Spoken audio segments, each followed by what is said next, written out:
Hello adventurers, and welcome back to my channel. Oh my goodness, we are in for a treat today because one of the things that I have learned along the way is you never know what you'll find if you just go kind of looking for a fun adventure. While here in the Oregon area, I have been looking for just that, and along the way we found a rest stop to stay the night. Now you might be thinking, okay, it's a rest stop. Oh nay, I say, come along for this adventure. This is what this rest stop looks like at this moment as we pull in around 7:45 to 8 o'clock at night, and it's amazing.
Okay guys, so at the Oregon rest stops, there's always something kind of interesting here. Each one is a little bit different. Each one tells about the area that they're in, and that's why they're so cool to stop off at, even if it's just for a restroom break. But this one actually has some signage here telling us a little bit more about the forest that we've kind of been passing in and out of. Now, this is just really fascinating because it explains to you some of the things that happen in the forest and why they're important. It also gives you a really good map so you can take a picture of this and use it as a reference. So like here you can see we are at the Sunset Highway rest area, and all of this green around us is actually part of the various state forests. Now we're right next to the Tillamook and then also the Clatsop State Forest. So we're kind of wedged in between, and you can see that there is a forest boundary between the different districts that maintain that. So this is a really great way for you to get an idea as to where you are, and also if there are any kind of other campgrounds that you might be interested in addition to trailheads. Now we did drive along 6 and we found that this was very popular, so if you're wanting to do one of these, definitely get there early because there's not a lot of parking for it. This one is also pretty interesting. It's about the forest being reborn, and it talks about all of the people who actually made a part of replenishing the forests around us by planting, and you can see signs of that still as you're driving through throughout, where there'll be an area that has been logged and an area that has been replanted right beside it. So you have new and old growth kind of side by side working together. You never know what you'll find at one of these. And sometimes they have coffee. A lot of times they have tourism information. They always have bathrooms, and they usually have some kind of water fill up, even though it sometimes just is a water fountain. But here you can also see that they have wonderful grounds that you can do picnicking, and of course they have waste disposal. Now, there are some things that you're supposed to know about that, and you kind of have to read the signs, but well worth it to stop in at one of these.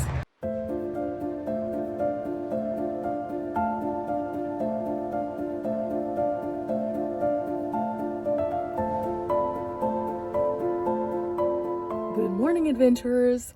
Okay, so we slept at this rest stop last night, and it was actually pretty great. There was a little bit of noise though, because you know, it's a rest stop. In fact, this morning I've noticed that there's lots of cars coming through, and so I'm gonna go ahead and get up. I'm gonna go ahead and clean my face, and I'm gonna go inside and go to the restroom, brush my teeth, do those kinds of things. And yeah, all in all, this was a great place to stay. I will say I did have a little bit of condensation last night, as you can see. And you know, this is the first night while being in Oregon and Washington that I have had condensation, and surprisingly this is in one of the drier areas. Condensation can happen for many reasons. It's not necessarily just the moisture in the outside. Sometimes it's that you didn't crack a window. That was my case. I normally crack one of my windows just a tiny bit to let everything circulate out. Didn't do that. This is the result. Now, a lot of you have asked me if condensation is a big issue in my van, and it really is not. In fact, I have probably only had condensation on a handful of nights sleeping in my van in 2 years. The best way that I can remedy this is I have a little Norwex towel, and I just go over all of the rib regions and dry it down really well. And then also I'll look at my mattress just to make sure that my mattress isn't collecting condensation every time that I wash my sheets. So this is something that I try to stay on top of just in case, but you know, this goes a long way. This guy right here can just wipe everything down and then be laid out to dry. No big deal. Say this, it is 68 degrees in the van right now. So that could also be a contributing factor, although this temperature usually doesn't really net condensation. It has to be that I just didn't roll down the window. Okay, the towel is now going to dry, and I just have these little clips that Nomadic Nanny actually gave me. They just look like big paper clips, and they have a magnet, and so this can hang here while we drive. I do have a few things I need to move around. Yesterday I charged all of my batteries, so I have a whole bunch of stuff sitting currently on the shelf on the top. Those can't stay there while we drive. And then also I need to put away my snacks and things like that that I had last night for dinner. So I'll be doing that in just a minute, but first let's see what our view is this morning. Putting our shoes on, going to our door, and where did we wake up? Right next to Riley. And as you can see, a lot of people are here right now. A whole lot of people. Guys, since we're in a new day and there's a little bit more light, we decided we're gonna go ahead and take on the trail just to see kind of what it is. It's a short trail. There's actually 2 connectors. Let me show you. We are here and we can walk the little loop, which is right here. And that one is only approximately, I think, 0.3 miles. Now this one's considered easy, and it actually is handicap accessible. Then the next one is 0.5 miles, and it is also considered easy, but it just loops off right here and then goes around to the top part of the property and follows the old railroad tracks. This is called the Steam Donkey Trail, and it is actually on iOverlander. I was kind of surprised, but yeah, we're gonna go and take off and get a morning walk in. Here's Riley and Tyson now starting us off, and yeah, let's see what we can find.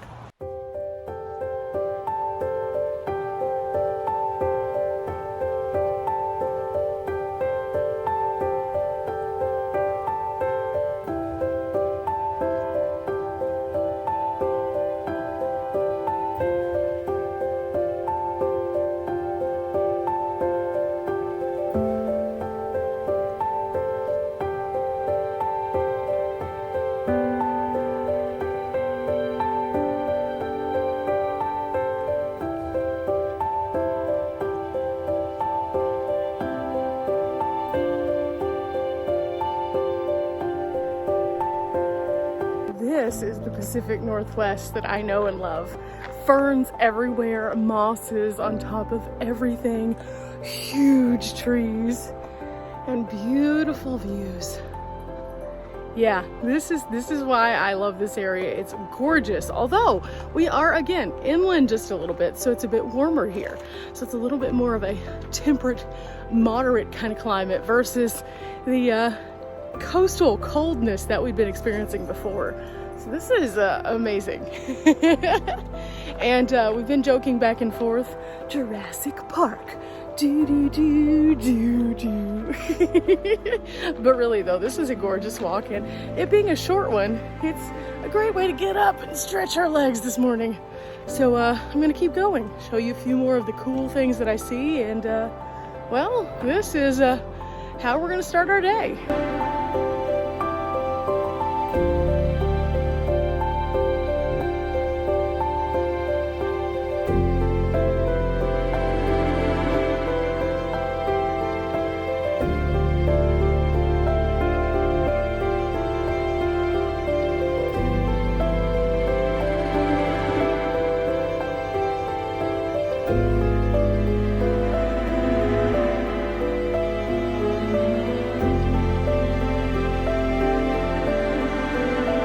Spectacular, I must say. And even though you can still hear a little bit of the noise from the highway, you quickly become transported to a different land out here, that's for sure. It's not the same as the rest stop itself. This is a different world.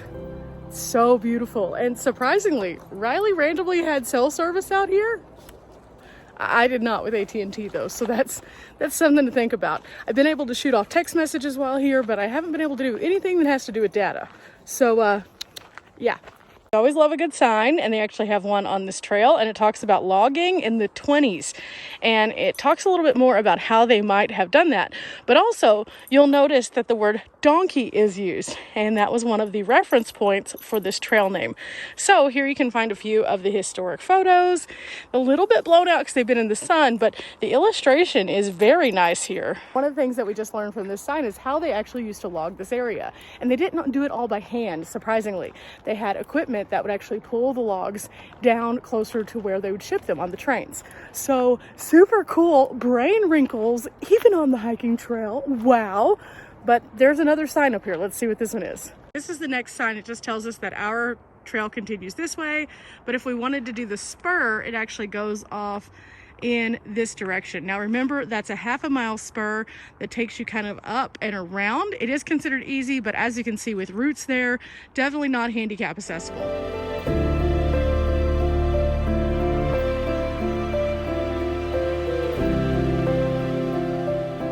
Check the weather, and it is heating up already in the day, which is why you can probably see a little bit of sweat collecting. It's already 79, but they are in a heat advisory, so it's looking to be in the 90s later today. So we're going to head on in to do all of our errands a little bit later today, and if you've ever wondered what that looks like, I do have a video in my library. Typically what that means is those are the days that we get our groceries, we do our officing, and we take showers and things like that. It just helps to spread these out kind of throughout so that we can always stay on top of what it is that we do for work, in addition to always holding ourselves accountable toward finding those little amenities that we need along the way. But this puts us close enough where we'll be able to do that comfortably and then get back out of the city today so that we can explore tomorrow. And I think that's really awesome. But for now, we're getting close to the end of this trail. Let's just take in a few more of these pretty views.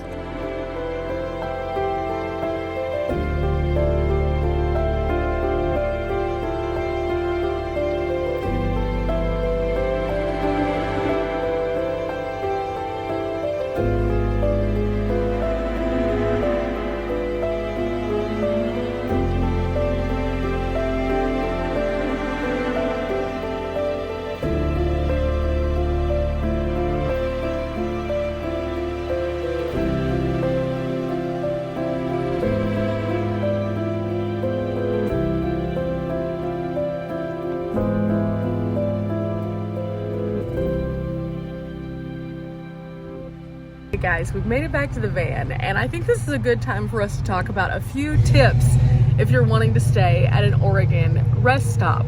Now, there are rest stops kind of scattered throughout the entirety of the state. However, not all of them are available for you to stay overnight. A lot of people don't read the fine print when it says no overnight camping. For example, outside of Tillamook, there is a rest stop. However, we noticed on all of the camping sites that it does say that you're really not supposed to stay there. So make sure that you know kind of where you are in the state before you go stand at a rest stop. Also, know your stay limit. Now, some rest stops allow you to stay 5 hours, some 10, some 12, some overnight, not to exceed 2 nights. And it really depends on where you are. From state to state, this changes. So there is actually a site that you can look up all of the Oregon rest stops, and I encourage you to do that just to kind of keep up with what is acceptable in your particular area. Guys, I think I figured out why we had so much moisture. I forgot that last night the sprinklers came on, and so that was adding a lot of moisture to the van specifically and watering all of this grass. You can see where the water ring comes out. Well, the van actually got caught in some of that also. That explains so much, and it makes everything kind of come together as to why I experienced condensation this morning. Typically, if you're just thrusting that much water into the direction of on an already kind of like kind of sticky place, it happens that way. It is what it is. But it's not that big of a deal because I don't have insulation for it to get up under. In fact, that's another reason why I didn't want to insulate my van. It's just way easier just to wipe everything down and have a clean slate. Now, something else that I would say is definitely a tip is check out how many spaces are at this rest stop. There's tons of them, right? Late at night, most of these fill in. In fact, as it got closer to like 10 o'clock, you started noticing van after van after van after van pull in, because this is a notable stop that is accessible on a weekend a lot of times. I have been in Oregon a couple of times now and noticed that rest stops are extremely welcoming, and so this makes a good stop if everything else doesn't work out, which is kind of what was happening in our world. We had looked at several different stops yesterday and found that along the coast, specifically the northwestern portion of Oregon, at that top corner, boondocking sites are harder, and so this was a very good option, but we did have to come inland a bit to find it. And this being a weekend, that's part of what made it harder to find things also when it came to paid campsites. Our stay here was not by ourselves. Riley, you were here too. What did you think about your night's sleep here at the rest stop? It was really nice, actually. I have all of my window covers up, so even though it was super bright, it was fine. Same. I found that by having my window covers and then also this, I rarely know what time it is in the morning anymore because it's so dark. But yeah, all in all, you didn't get woken up by anybody or anything too crazy? No, I don't think so. Not until you woke me up this morning. Nice. Tyson, what about you, buddy? What about you? Tyson. He's not having it, guys. He's not having it. Find out why Tyson is not paying attention. There is, in fact, another dog right over there. Yeah, that makes sense. So as you can see, all in all, not too bad and absolutely free. Now, this isn't something that you need to take advantage of and stay at every single night that you're in Oregon. Again, there are rules, so follow those rules. But this is a great stopover spot in the midst of your travels because they do have access to the restrooms. The facilities are super immaculately clean. A lot of these, again, do have coffee. This one does not, which is kind of a sad panda moment, but that's okay because we're going into Portland. But yeah, all in all, really nice way to spend some time here in Oregon. Not to mention we got the education and the brain wrinkles from the signs, and I'd say this was definitely a win. I did want to go ahead and share this video because I have appreciated the Oregon rest stops a lot. And a lot of people don't realize that from state to state, they do vary, so some states are more welcoming than others.